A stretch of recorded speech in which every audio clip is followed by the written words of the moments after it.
What is happening, Steeler Nation? What's happening, man? Welcome to the latest episode of Terrible Towel Tuesday. I am your host, SimFBallCritic, live from the Steel basement. Happy to be back. Happy to be back. I missed the show last week, man. I told you guys I got a lot going on.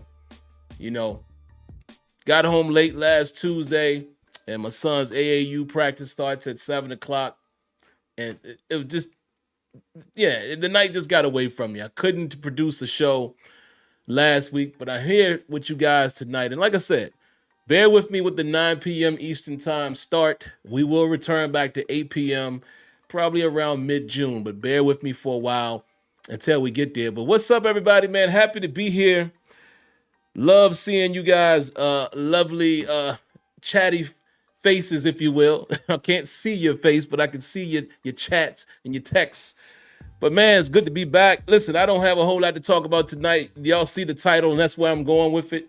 What I will do is I will let you guys know how and why I'm coming to that type of conclusion. And then other than that, man, I'm going to just sit here in the chat and rock out with you guys for a while.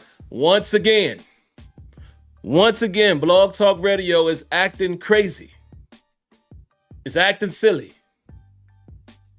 It's not working. But what I will do is I will try to get it to work again while we're online. Let's maybe miraculously it'll start working. But this is now going on the third week that it's having trouble. So I will be contacting Blog Talk Radio because this is ridiculous. I wanted to hear from you guys tonight, man. 2 weeks ago when I did the show, I really just wanted to hear from you all. It was going to basically be a phone call show. And that was a no-go. But anyway, let's get to it, man. Let's say hello to the early commenters. And like I said, I'm going to dive right into the one and only topic that I really have tonight. And, not have another little minor topic, but then we're going to just live here in the chat. I'm going to just sit here and kick it with y'all, man. That'll be a different type of show, different atmosphere. We're getting close to having some things to talk about. We're getting close. The draft is coming up next week. Yes, I will be doing a draft show like we did last season. We will be doing that again. I think some of the ladies want to come and hang out. They're always welcome to do that. But of course, good brother Kenyon will be on with me. And perhaps if Kenyon is available next Tuesday, maybe we will do a steel table on Tuesday as a prelim to the draft show. So a lot of good content coming your way. But let me stop yapping and say hello to everybody, man. What's going on? Carolina Larry, James Tresvaughn, D-Mac, Jim Enman. Hello, Lanisha, lovely lady of the chat. Hello, Lanisha. Appreciate you coming through each and every week like you always do. I appreciate you. Crazy Ron Gaming, Antoine Hill, see Antoine Hill. I already know you're going to say it, so let me just say it for you because you can't help yourself but to talk about some Sixer action. But hey, man, play in game. Let's see what's happened. What happens. Let's see if them boys get in there. We shall see. What else? Mark Cunningham. Why Diggy? What's going on, brother? Jason Winningham. Mr. Winningham. How you doing tonight, sir?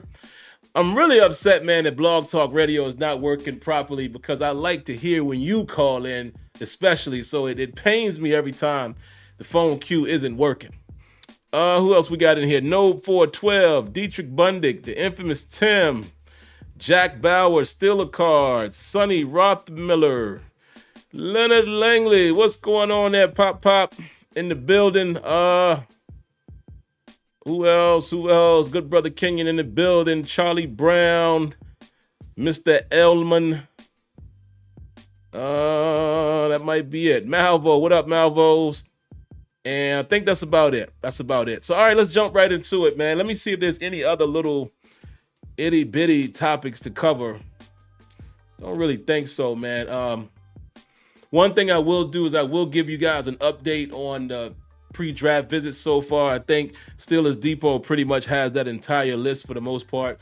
So we'll go over that once again. The only other side comment I was going to talk about before I get into the Broderick Jones news, and again, how do I come to that conclusion, is I did see that the Steelers signed Matthew Wright, kicker. Interesting.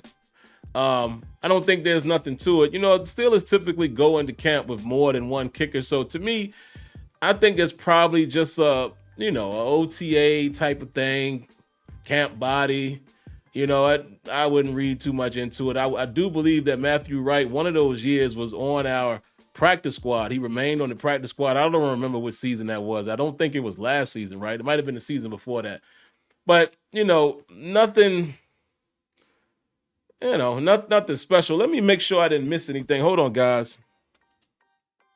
Let me go to Steelers.com. Make sure I didn't miss any other signings. Because like I said, without doing the show last week, I want to make sure I didn't miss anything that may be important to you guys and to me as well that we all might want to discuss amongst ourselves. Yeah, Matthew Wright, that was the only one. We never talked about it, but you guys, I'm sure, probably saw that they signed Michael Pruitt, tight end, another guy who had worked with Arthur Smith. So, again, I think that Arthur Smith offense and personnel is starting to shape up. So we'll definitely keep our eyes peeled to that, man. Particularly, here's the thing I really want to see is what type of other receiver will the Steelers acquire, right? And at this point, I would say via draft. That's going to be very important because remember, the Arthur Smith offense, the way most of us may know it or have seen it, whether you want to go back to Tennessee or if you want to take a look at what they were doing in the Falcons, I would say Tennessee mostly because that's when, he kind of was earning his he earned his money, so to speak, in Tennessee. I would say, judging by what he did in Tennessee and you look at the type of success he had, I don't think there's going to be but so many dynamic receivers in this offense. So I'm curious to see if the Steelers actually do acquire a more dynamic talent at wide receiver. I know we're hearing all of these rumors about, possible trades for T. Higgins and Brandon Ayuk and all that. And it would really, really, really surprise me. I'm going to be honest with y'all. As much as some of you guys would want them to do that because of name recognition, I'm not so sure I would be happy about the Steelers acquiring a guy like Ayuk, however you say his name, as a talent, absolutely. But it's going to cost. It's going to cost. Look at the wide receiver market. Look at Devontae Smith. I think it was Smith, right? Let me see. For the Eagles, I'm going to read you guys his contract for those of you that may or may not know. Let me see. I'm pretty sure it's on NFL.com, but if not, I'm not going to spend too much time trying to find it, but I saw it earlier. League news. Hold on. I don't know, was that today or I can't find it, but hold on. Yeah, I can find it. Hold on. Give me a second, guys. Talk amongst yourselves. Let's see.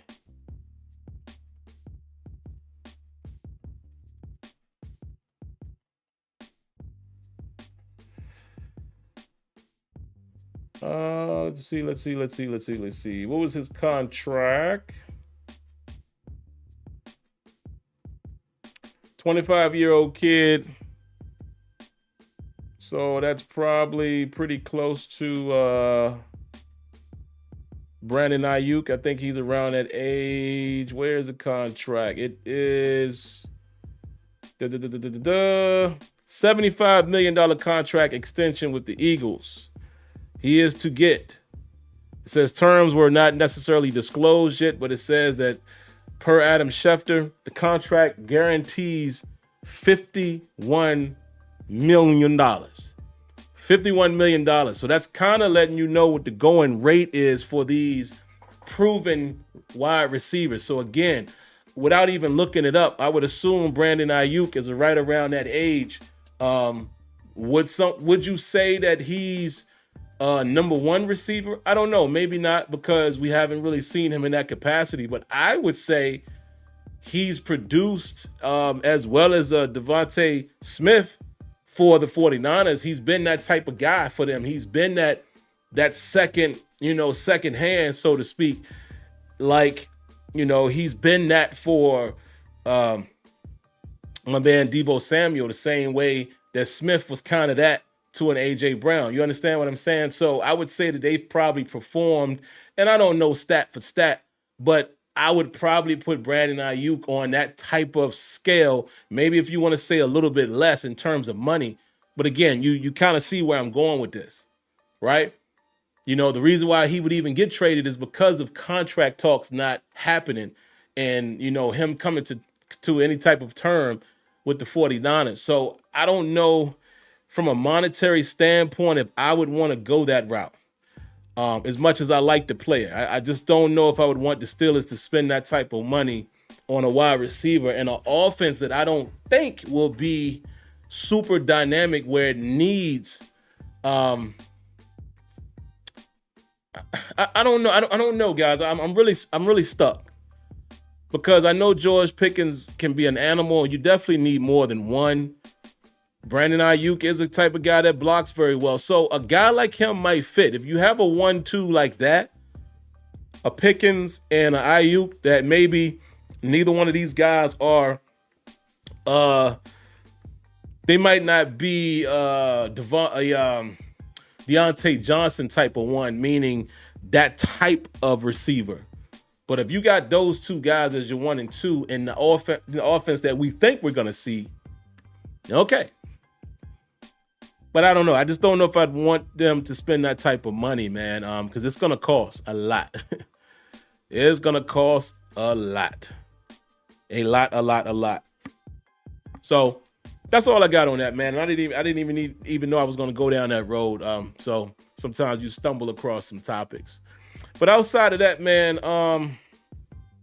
nothing that's major to talk about. Again, don't read too much into the Matthew Wright signing. We all know what that's about. And again, the fact that they did sign another tight end, another guy that is familiar with Arthur Smith, it's kind of shaping up, kind of showing us what type of offense he might put out there. But I would hope, and I definitely hope that there's some wrinkles added in that mix as well. Again, remembering that we have Russell Wilson and Justin Fields. I really hope we have some things, or they're planning some things that we're not familiar with seeing or haven't really seen from even Arthur Smith, since he hasn't had a quarterback with that type of skill set. Talking about Justin Fields. All right, moving on, man. The only thing else, before I get into the tackle talk, let's just go over the list of names again as far as the pre-draft visits. We all know that supposedly Michael Penix Jr. was set to visit the Steelers sometime in April, it says. It would have to be very soon if it hasn't happened already. Running back Dylan Johnson from Washington, wide receiver Ricky Pearsall from Florida, Malachi Corley from Western Kentucky, Xavier Legette from South Carolina, Taj Washington from USC, Luke McCaffrey from Rice, that's a new name that I hadn't seen before, wide receiver A.D. Mitchell from Texas, and wide receiver Ladd McConkey, the kid from Georgia. There you have it. That is 1, 2, 3, 4, 5, 6, 7 wide receivers. So trying to use some little bit of logic, I would say they're probably going to draft the wide receiver at some point in this draft. Could be early. And when I say early, I would say first 2-3 rounds. I don't know if they're going to go wide receiver in the first, but I'm just saying I would expect to see one in 1, 2, or 3, one of those areas. I would expect to see a wide receiver because the class is deep, but I would expect them to grab one of those guys within the first, 1 to 3 picks. It might happen. All right, offensive tackles. Travis Glover from Georgia State. What's this kid's name? Is it Talisi Fuaga from Oregon State? Troy Fautenow from Washington. Amarius Mims, we all familiar with him. Well, you should be, from Georgia. There's offensive lineman Matt Goncalves from Pittsburgh. Offensive lineman Stephen Jones. Offensive lineman Mason McCormick Offensive tackle, Blake Fisher, and then offensive tackle, Tyler Guyton. That is 1, 2, 3, 4, 5, 6, 7, 8, 9. And here are the 2 centers. Well, 3 centers. So 10, 11, 12. 12 total offensive linemen. The 3 centers are Jackson Powers Johnson, Zach Frazier, and Graham Barton, who's getting a lot of attention here. The kid from Duke. So let's see. Next up is Braden Fisk, defensive tackle from Florida State. Darius Robinson, D lineman from Missouri. Mason Smith, D lineman from LSU. Logan Lee, D lineman from Iowa. And then Jaden Crumedy from Mississippi State. He's also a defensive lineman. So there's 4 D linemen, 2 D tackles, and 4 defensive linemen. Only 1 inside linebacker, Peyton Wilson from North Carolina State. So keep your eyes peeled to that. Cornerbacks, MJ Devonshire from Pittsburgh. Andrew Phillips, Kentucky. Nate Wiggins, keep your eyes on that one. Nate Wiggins from Clemson, super fast kid. Not the biggest guy in the world, but keep your eyes on that because that could be one of those possible taking a shot in the first round. You never know. He's one of those guys that could presumably, most people would assume that he could possibly go in the first, so keep your eyes peeled on that. Max Melton from Rutgers. Sean Stevens from Ferris State. Wow, hadn't heard that school name in quite a long time. Daquan Hardy from Penn State. I'm familiar with that kid. Beanie Bishop from West Virginia. And Cooper DeJean. I'm not sure exactly how he pronounces it, but that is the cornerback from Iowa. And I'm not going to say it, but I want to see if you guys in the chat will say it for me. There's something very, very unique about Cooper and his position. Does anybody know what's unique about him? I'm going to come back to the chat in a moment, but there's something very unique about that kid.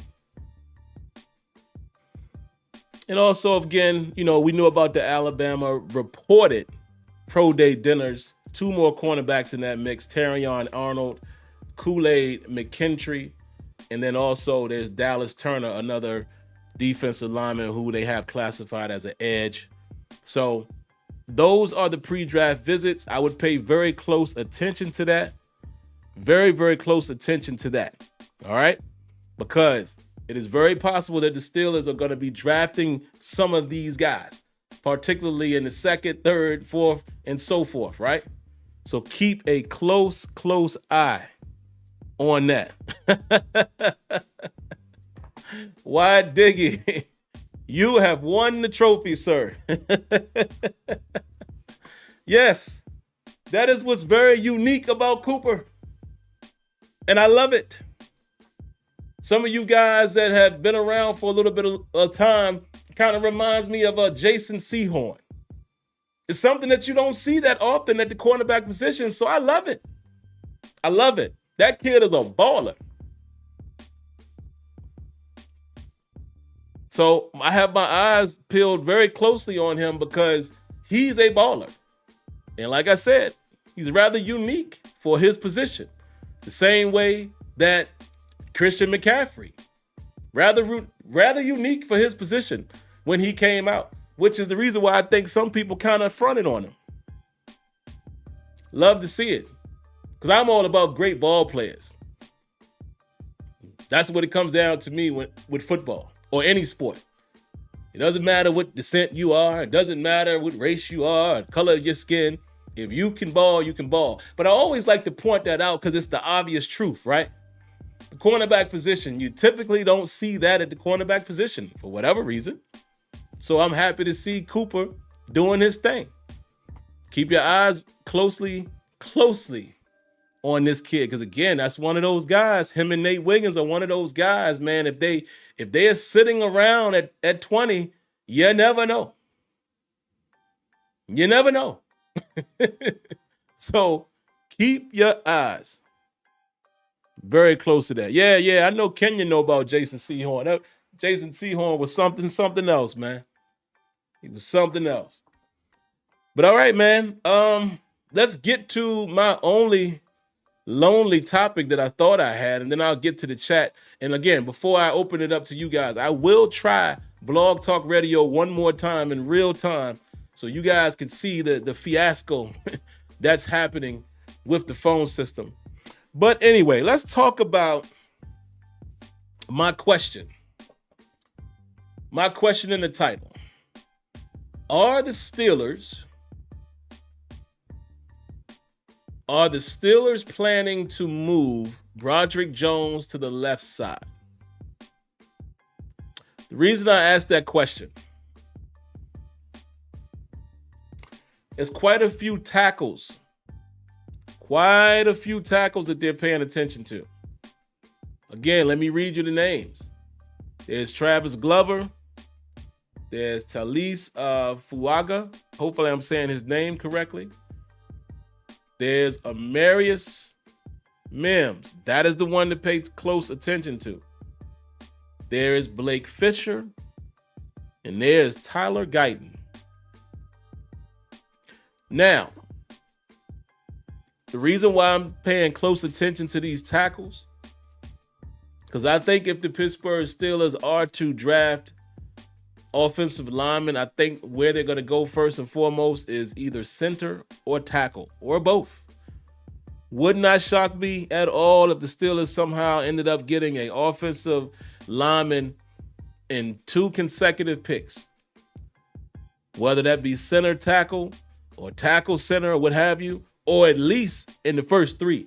At least in the first 3 picks, it's very possible that they might double dip at the offensive line position. And again, I have a feeling if they go tackle, I think they're looking more so for a guy who's capable of competing and playing the right tackle position so they can move Broderick Jones to his natural position of left tackle. And the reason why I feel like that is Omar Khan actually did say, yes, eventually the plan is for us to move Broderick Jones to the left side. And is that happening now? That is my question. And the reason why I'm asking that question, I can't call where they're going at 20, man.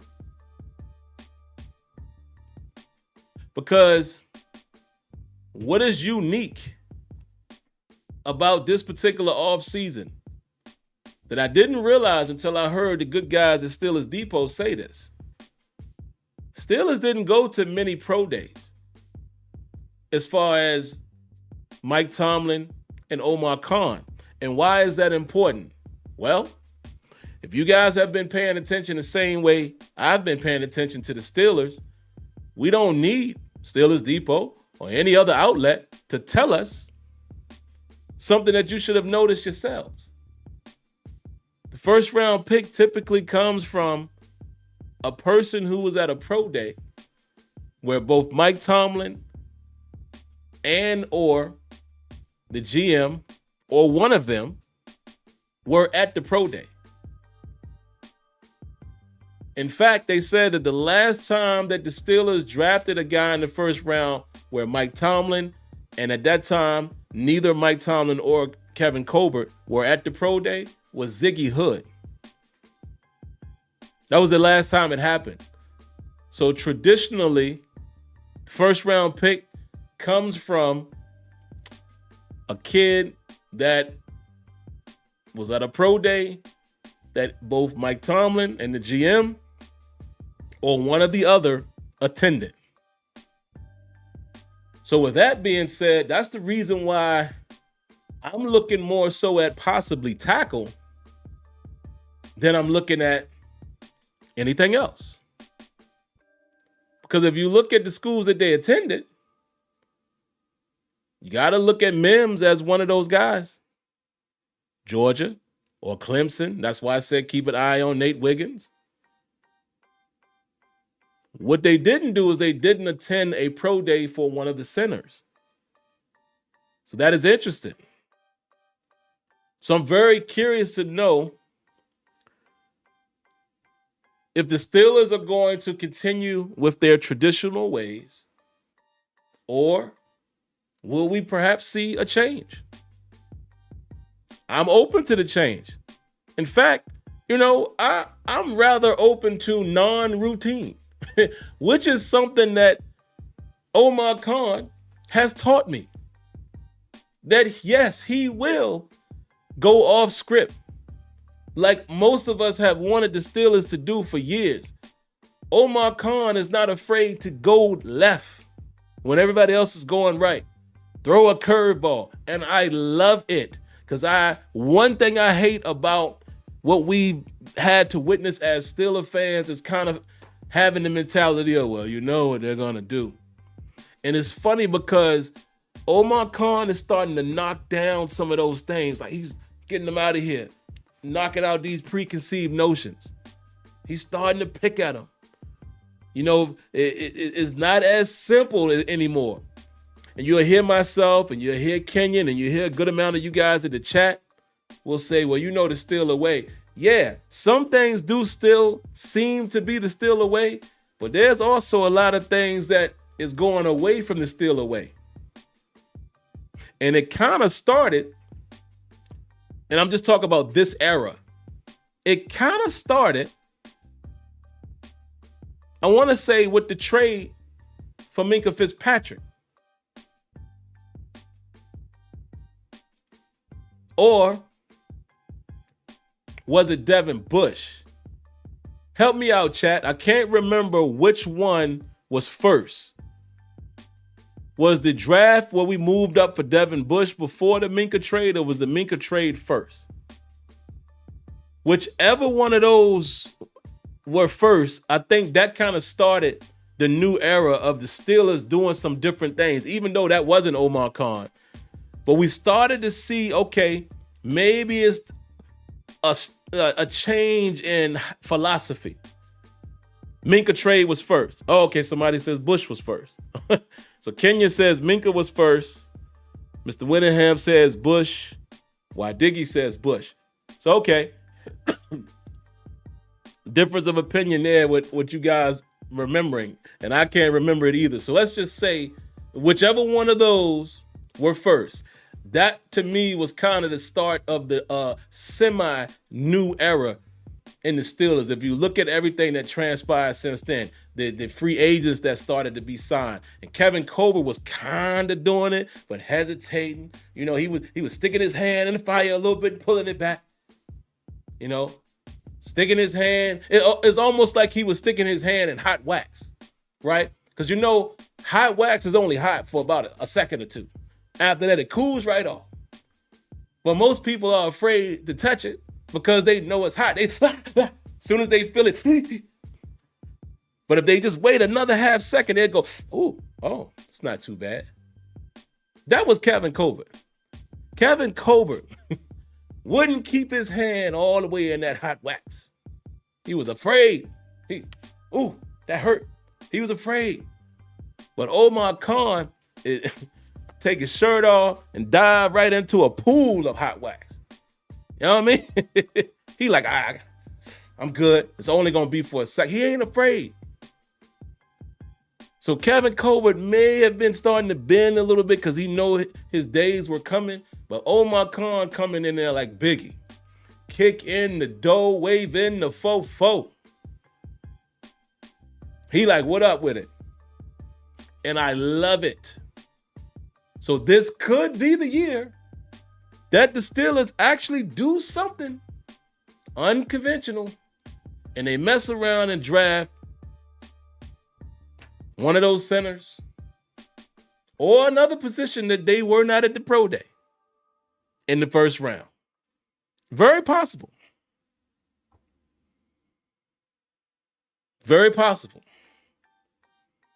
So I'm excited. I'm also excited for you guys to hear Kenyon's thought next week on where he think we might go in the first round. Yeah, so like I said, if good brother Kenyon is available on Tuesday, again at the later time of 9 p.m. Eastern. I would love to have him on for a quick still table. The reason why I say quick, because obviously with me having to do it at 9, I got to make sure this show is shorter. But then we'll come right back. Draft night. Now, draft night. I've already made arrangements with my lovely wife. She will take our son to practice alone on Thursday so I can start the draft show at 8 p.m. And we're going to have us a blast. So good stuff coming next week. But that's my quick thought right there, man, is I think the Steelers might bust a move now and act fast in terms of giving whatever tackle, if they draft a tackle early, especially in the first round. Even if they draft a tackle in the second round, I think this might be the time that they give this guy, new draftee, opportunity to compete at right tackle, and they move Broderick Jones over to the left tackle. And I'm not mad at that at all. Listen, Dan Moore, hey, thank you for your services, but it is time to see what the next man can do. You don't draft a left tackle in the first round not to play him at left tackle. I mean, you made that mistake with Kevin Dotson, a third round pick, with not playing him at his natural side. But you cannot do that still. Let me get close and make sure y'all can hear me loud and clear. Pittsburgh Steelers, Mike Tomlin, head man. You cannot make that same mistake with the first round pick where you play him outside of the position where he was drafted. Can't do that. You got his feet wet last year. Go on, let him learn on that left side, please. Can't keep holding on. No disrespect to Dan Moore, but like I said, you done drafted the boy, moved up and got him. It's so funny. Some of us forgot. Some of y'all probably forgot that, didn't you? They actually moved up to get Broderick Jones. Went up a couple spots. So you might have forgot that because it didn't seem like, it was only up to at 14. They didn't move that far. It didn't cost them that much. But we cannot forget the fact that they moved up and went and got him. So you best to be planning to play this kid in his natural position. So we'll see. Malvo said they say he's not good at left tackle. Who said that? I don't know who you're referring to. I don't know if you talk about Broderick or somebody else, but who you referring to, Malvo? And the reason why I'm asking is I want to know who we're talking about, and if we are talking about Broderick Jones, I want to know who said that he wasn't good at left tackle. I mean, we ain't seen him play at left tackle. I haven't. I mean, I think he played it a little bit in preseason, but I honestly don't remember how much he played it. And again, y'all know how it go. Y'all know how that hierarchy go. And that might be the next thing, the next Steeler tradition, and that might be more so Mike Tomlin. That's the next thing they need to tear down, is just because the guy's a veteran, he automatically has a hierarchy. What Malvo said. Oh, Malvo didn't respond back in. But yeah, that's all I got, guys. And actually, while I'm waiting for Malvo there, here he is. He says, that's Jones. He originally came out on the left, and they shifted him right because of the right side being weak. Right, but you said he's not good at left, so I want to know, where did you get that information? That's his natural position. Now, I'm not saying how good or bad he is, but I don't recall any reports coming out or anyone from the Steelers saying that he wasn't good at left tackle. I mean, if we all remember correctly, they put him in at right tackle because of the injury to Chooks, and then Chooks wasn't playing that great, and Broderick Jones was playing pretty decent at right tackle, so they just allowed that, Dan Moore and Broderick Jones to be the tackles.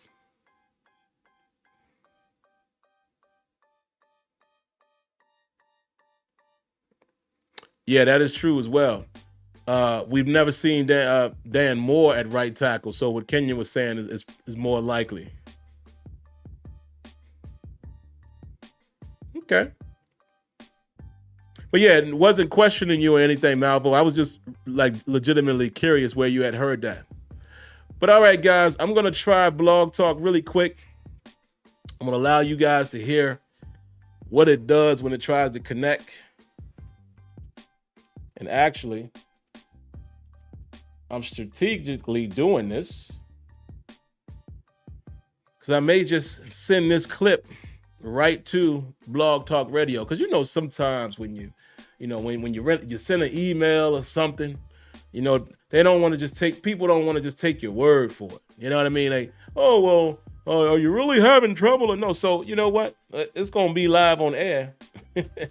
So that way I can capture the clip and be like, here's living proof that your service doesn't work. It hasn't worked for 2 weeks now. Let's give it a try. So y'all are probably going to hear it talking in a moment. Let's see. Let's give it a try. Welcome to Blog.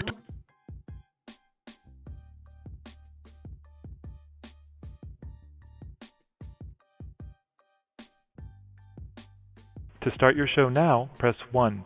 To hear important instructions.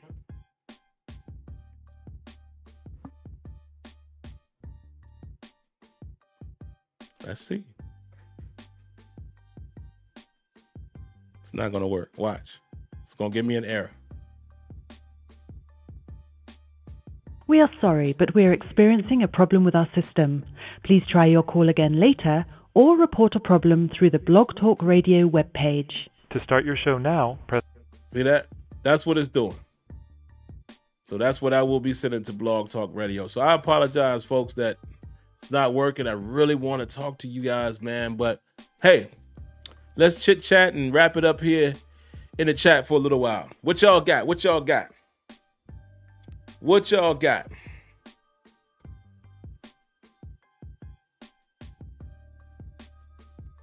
Let's see. Big Hurt says they really need to stop switching players from their natural position. They like jack of all trades, but they always wound up masters of none, in my opinion. Hey, could not disagree with that at all. Fully agree with you there. They need to stop that. They really need to stop that. I mean, honestly, even when they, tried to take a swing, a bad swing for the fences, I mean, they took a bad cut at bat when they drafted Kendrick Green in the 3rd round. And they drafted this guy to be their starting center, which he was not NFL ready at center. Played most of his career at guard. And again, say what we want to say about Kendrick Green, but I did love that kid's aggression. He was physical. He just got pushed around as an NFL center, and it is what it is. But again, I put some of that on the Steelers for taking a swing. They went out there, they got Najee Harris, they got Pat Fryermuth, and they decided that we'll make it up. We'll make it up, and we'll get the center. We'll get him in the 3rd. Mistake. They got to stop doing that.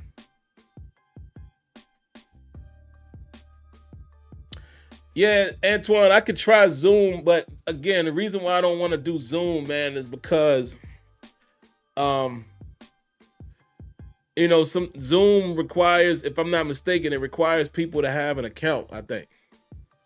Or I have to send you an invite and all that, and it's just doesn't work. I mean, maybe what I will start doing, maybe doing something like that as a backup. But again, and I'm going to say this, I'll continue to say this for you guys who are listening, guys and gals. The reason why I prefer a service like Blog Talk is because I want to be able to provide a phone number where you can call, where there's no requirement whatsoever. No requirement whatsoever for you to have an account. You dial a number, I can put you in queue, I can filter the calls.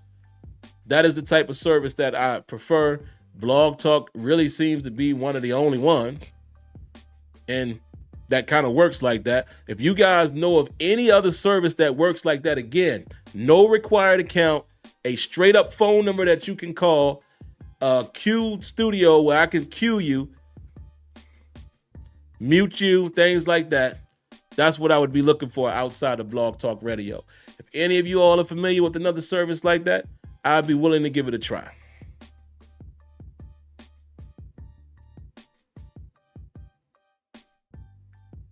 What else y'all got? Mark Cunningham says, yeah, we passed on Humphrey twice, and although Muth is nice, he's injury prone. That is a fact. It is a fact. That is an absolute fact.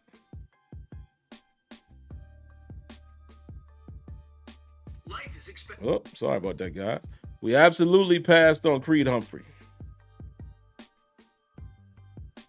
And again, in that particular situation, the Steelers could have very well gotten Najee Harris and Creed Humphrey.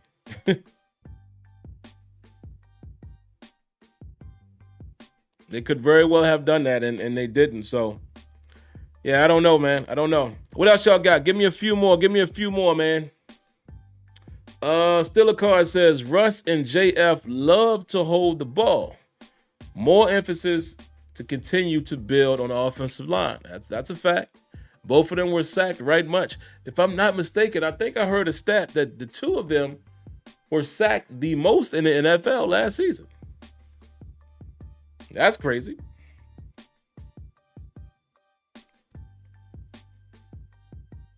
That is absolutely crazy. What else y'all got? That is true, Kenya. To some degree, all players are injury prone. I mean, it can happen at any moment.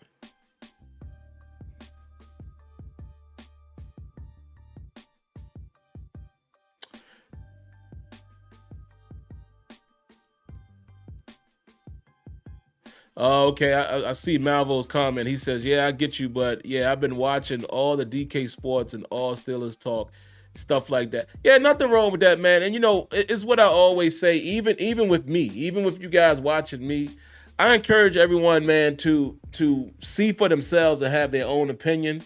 I mean, that's just the way, that's just the way I get down. I try not to rely on others' opinions, if that makes sense. Because you just never know.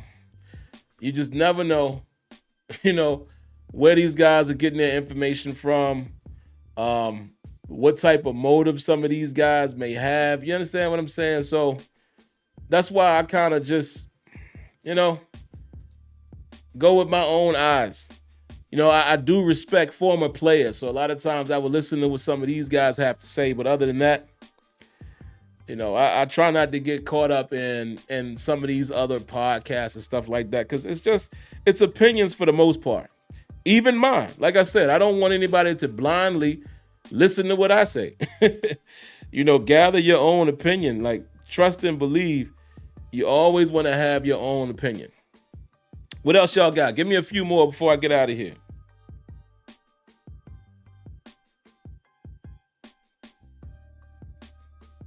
And can you guys are still hearing me good, right? Because it looks like something funny is happening with YouTube. It's almost showing like I'm not streaming, but I'm most definitely streaming. So I don't understand what's happening here. But you guys are hearing me just fine?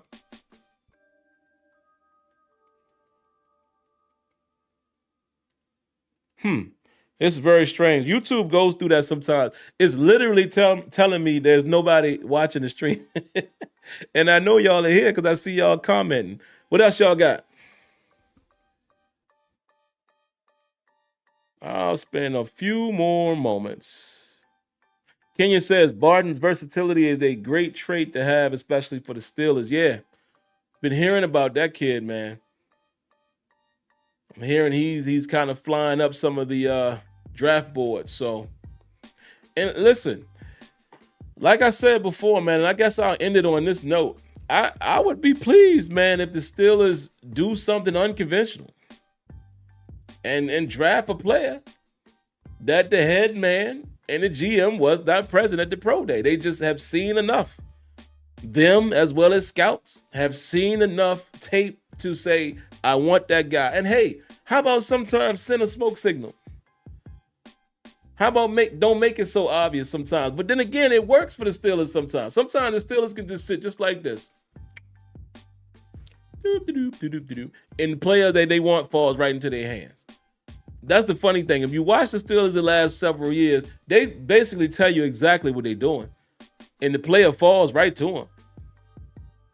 But again, the difference is, whether it's Najee or Kenny Pickett or whoever, the difference is Steelers, if it would be the first time in so many years that they've drafted a guy in the first round that they were not at the pro day. So we'll see. We'll see. Let's see what else y'all got. What light-skinned Jesus say what? You ain't got what?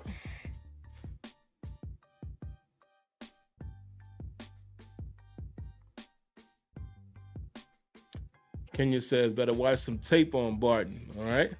Walter says, you got to be careful with former players too. Sometimes their takes be having you look like, yeah, you right. You right.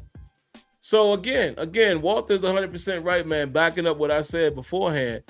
You say you didn't get a notification. Okay, you did say noti. I was just making sure. I don't know what happened, light-skinned Jesus, man. I think, I think YouTube is tripping. Like I said, right now it's telling me 2 people are watching the show, which is, I know that ain't true because more than that is in the chat.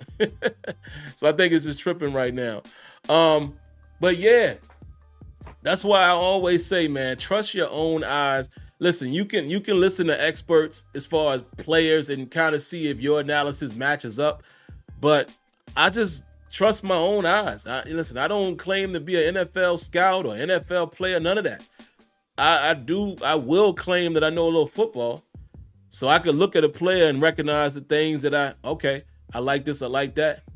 It's just, I give y'all another little small analogy. Just like my son, man, 10 years old, the AAU team, they had their first game tournament this past weekend. Didn't work out too well for them. They played some teams that had a little better talent, but they're coming around, right? But even at that age, I'm able to look at the kids and say, yeah, you can see it. You understand what I'm saying? So I don't need no professional to tell me what I see. But I will use their expert opinion to cross-reference what I think I see and be like, okay, I'm kind of on the right track. But always, man, watch film for yourself. Grasp your own opinion. And that's all I got on that. Mr. Winningham says, we need some young dogs up front in the trenches on both sides of the ball. You're right, man. As much as I love my man Cam Hayward, these guys are getting older. It is about that time for the Steelers to really start infusing youth on both sides of the trenches. And it's that rebuild happening right before our eyes. It's time for them to do that. And I think they're trying to. I think they're trying to with the Broderick Joneses of the world. And again, I really feel confident in saying they're going to get a young offensive lineman or 2 in the first 3 picks of this draft. So we'll see. We shall see. But all right, man, I'm going to go ahead and get out of here, man. I appreciate y'all sitting here and letting me yap for about 50 minutes, man, with not a whole lot to talk about. Again, I will advertise next week. Next week is the time that you want to come back on Tuesday. It will be a still table. But me and Kenyon will just kick around some ideas. Kenyon being our draft expert, our scouting expert. We'll let Kenyon give us some thoughts on what he thinks the Steelers will do, however many rounds that he might want to go. And it'll be about an hour. Again, that show will start at 9 p.m. Eastern time. But on Thursday is the big one. Come on and hang out with us, man. Kenyon should be around. I know the ladies mentioned they wanted to be around. I think Debbie will be around. So should be a good one, just like we did last year. You get to see our reactions in real time. And we will sit through the first round. And then, throughout the weekend, both Friday and Saturday, I will be giving, some quick videos here and there. I do believe that weekend as well. I think we have AAU tournaments that weekend. I'm not sure, but either way, I will be doing quick videos, giving my thoughts on all of the guys who are picked. But the first round, of course, we will do that on Thursday night, and then Friday and Saturday, you can look for some type of content from me as well. So we're almost there. But all right, man, y'all have a good night. Listen, before you go, all I need y'all to do is 3 simple things for me. It don't cost you nothing. All I need you to do is subscribe to the channel, turn on your notifications, hit that like button. That's it. Very simple indeed. Notifications. Turn them on, subscribe, hit that like button. And if you wanted to cost you something, of course, if you feel the need to donate to the show, you missed your opportunity to do it on YouTube. But if you prefer to do it on PayPal or Cash App, that is accepted as well. That information is down in the description. Outside of that, man, I'll catch you guys next time. Like always, be safe. God bless. Good night. Stay healthy. Thank you for tuning in to Turbo Towel Tuesday. And I shall see you in the next one. Peace.